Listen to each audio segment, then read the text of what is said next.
नमस्कार विद्यार्थियों, मैं राजेश गुप्ता, सहायक आचार्य राजनीति विज्ञान, बाबू शोभाराम राजकीय कला महाविद्यालय अलवर। आज इस टॉपिक पर हम चर्चा करने वाले हैं वह है अरस्तू के क्रांति संबंधी विचार। इस पर विचार करने से पहले सबसे पहले हमें ये जानना होगा कि क्रांति का तात्पर्य क्या है। विश्व के देशों में कई प्रमुख क्रांतियां हुई है, जैसे 1688 की क्रांति है, इंग्लैंड की जिसे गौरवपूर्ण क्रांति के नाम से जानते हैं हम, 1776 की अमेरिकी क्रांति है, 1789 की फ्रांस की क्रांतियां हैं। तो वहां से एक शब्द आता है क्रांति। क्रांति किसे कहेंगे? क्रांति का अर्थ होता है परिवर्तन। परिवर्तन, लेकिन जो परिवर्तन है वो दीर्घगामी होना चाहिए, दीर्घगामी, और वो परिवर्तन होना चाहिए सकारात्मक। क्या होना चाहिए? सकारात्मक, अच्छा परिवर्तन होना चाहिए, पॉजिटिव होना चाहिए। परिवर्तन यदि है वो दीर्घगामी ना होकर वो छोटा है, छोटी अवधि के लिए है, कम समय के लिए है, तो उसे क्रांति नहीं, उसे हम सुधार बोलते हैं। क्या बोलते हैं? परिवर्तन तो है लेकिन वो दीर्घगामी ना होकर छोटी अवधि के लिए है, तो उसे क्या बोला जाएगा? सुधार। क्रांति नहीं कहेंगे हम। इसके अलावा परिवर्तन है, दीर्घगामी है, लेकिन वो सकारात्मक नहीं है। वो सकारात्मक ना होकर क्या हो जाए? यदि वो नकारात्मक हो जाए, नेगेटिव हो, तो उसे वर्तमान संदर्भ में हम उसे क्या कहेंगे? प्रतिक्रांति। प्रतिक्रांति। तो क्रांति का अर्थ है परिवर्तन, दीर्घगामी, जो सकारात्मक आए, जो अच्छा लाए।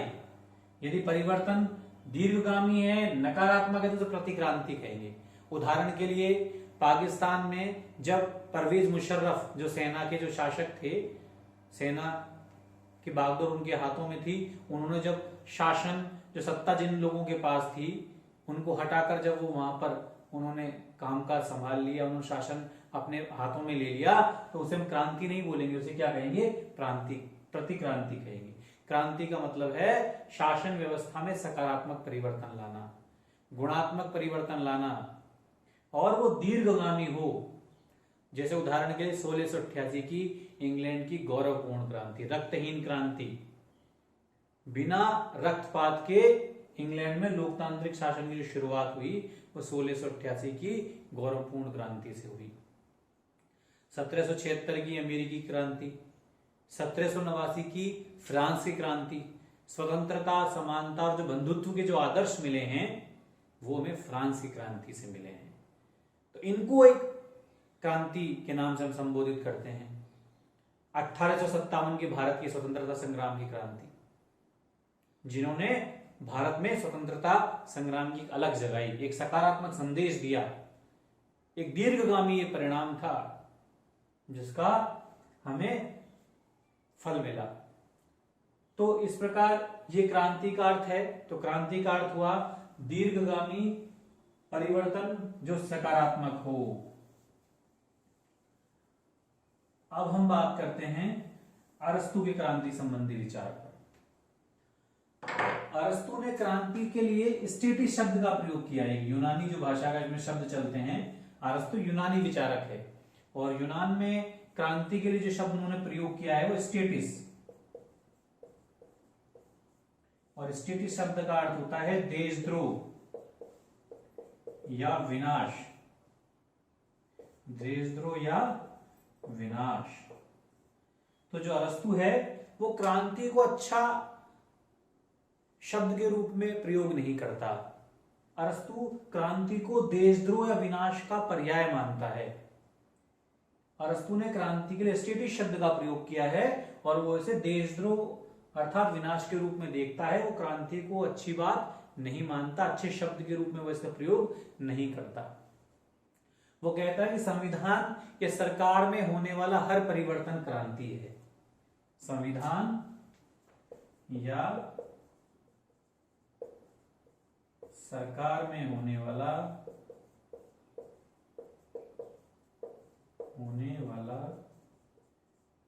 हर परिवर्तन क्रांति है। उसने हर परिवर्तन को क्रांति माना है, जबकि वर्तमान संदर्भ में बात करें तो हर परिवर्तन को क्रांति नहीं कहेंगे। जो दीर्घगामी और सकारात्मक हो, आज के संदर्भ में ये अर्थ देखा जाता है क्रांति का। लेकिन अरस्तु ने संविधान या सरकार में होने वाले हर परिवर्तन को क्रांति माना है और क्रांति को देशद्रोह या विनाश का पर्याय माना है। तो जो अरस्तु के अनुसार जो क्रांति की परिभाषा है और वर्तमान संदर्भ में जो क्रांति का जो अर्थ लिया जाता है, वो दोनों अलग अलग हैं। अब अरस्तु ने क्रांति को परिभाषित कर दिया। अरस्तु के जो क्रांति संबंधी विचार है वो उनकी पुस्तक पॉलिटिक्स में है और पॉलिटिक्स के 5वें भाग में उन्होंने क्रांति किन कारणों से होती है उनके बारे में बताया है और पॉलिटिक्स के 7वें भाग में क्रांति को रोकने के उपाय बताए हैं। और अरस्तु का जब ज्यादा ध्यान है वो क्रांति को रोकने के उपायों पर है। कौन कौन से उपाय हैं जिनसे क्रांति को रोका जा सकता है, क्योंकि अरस्तु क्रांति को अस्थायित्व का कारण मानता है, वो देशद्रोह और विनाश का पर्याय मानता है, इसलिए उसे ज्यादा ध्यान क्रांति को रोकने के साधनों पर है। इसीलिए कई विचारकों ने अरस्तु को यथास्थितिवादी, रूढ़िवादी, परिवर्तन का विरोध करने वाला ऐसे नामों से संबोधित किया है, क्योंकि वो क्रांति को नहीं होने देना चाहता, उनको रोकने के वे उपाय बताते हैं। वो क्रांति को अच्छा नहीं मानते हैं, इसलिए कई विचारकों ने अरस्तु को रूढ़िवादी विचारक भी कहा है। अब हम बात करते हैं अरस्तु के अनुसार क्रांति के कारण। क्रांति के कारण अरस्तु कहता है कुछ कारण तो सामान्य है, जैसे विषमता और अन्याय।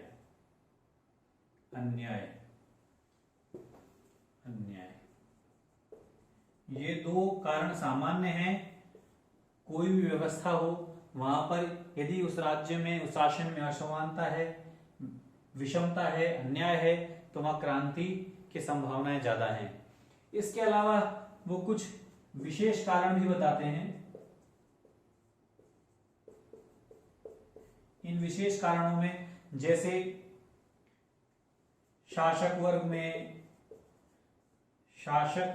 लाभ की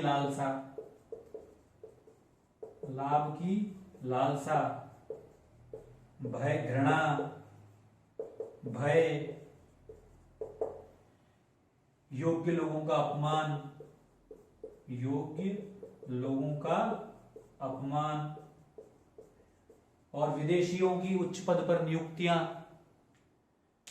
मध्यम वर्ग की उपेक्षा, ये कई ऐसे कारण हैं जिनके कारण क्रांति किसी भी राज्य में हो सकती है। इसके अलावा अरस्तु को तक कहता है कि जो संविधान के अलग अलग रूप हैं, सरकार के जो अलग अलग रूप हैं, जैसे वर्ग तंत्र में, निरंकुश तंत्र में, कुलीन तंत्र में, संवैधानिक तंत्र में, लोकतंत्र में, राजतंत्र में, इन अलग अलग व्यवस्थाओं में कुछ अलग अलग विशिष्ट कारण भी होते हैं। उदाहरण के लिए जैसे राजतंत्र है, तो अरस्तु कहते हैं कि राजतंत्र में यदि शासक वर्ग में झगड़ा हो जाए, संघर्ष हो, तो वहां क्रांति की संभावनाएं ज्यादा होती हैं। यदि हम निरंकुश तंत्र में बात करें तो वहां क्रांति किन कारणों से ज्यादा होती है, वहां लोगों पर अत्याचार ज्यादा किया जाता है, इस कारण वहां क्रांति की संभावनाएं ज्यादा है। इसके अलावा यदि हम कुलीन तंत्र के बारे में बात करें तो संपत्ति, वहां लोगों की संपत्ति छीनी जाए तो क्रांति की संभावनाएं प्रबल हो जाती हैं, ज्यादा हो जाती हैं। वर्ग तंत्र में जनता पर ज्यादा अत्याचार करना, गरीबों पर ज्यादा अत्याचार करना क्रांति का एक प्रमुख कारण है।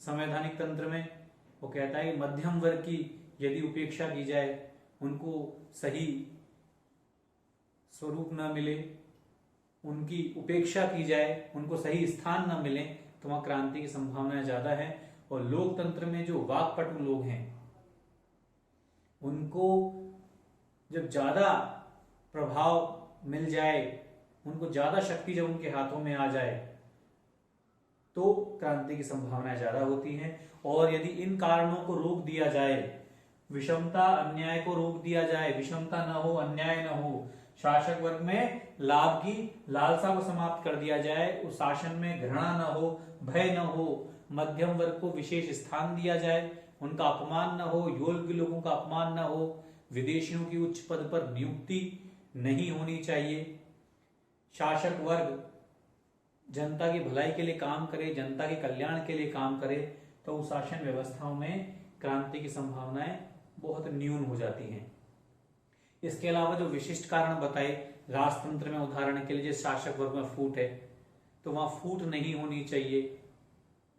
इसके अलावा यदि हम निरंकुश तंत्र की बात करें तो जनता पर अत्याचार नहीं हो, कुलीन तंत्र में संपत्ति वार्ग की जो संपत्ति है वो न छीनी जाए, वर्ग तंत्र में गरीबों पर अत्याचार न हो। इसके अलावा यदि हम बात करें संवैधानिक तंत्र में तो मध्यम वर्ग को उचित सम्मान प्राप्त हो, और लोकतंत्र में वाकपटु जो लोग हैं उनको ज्यादा प्रभावी उनकी भूमिका न हो, तो वे क्रांति को रोकने में सहायक हैं।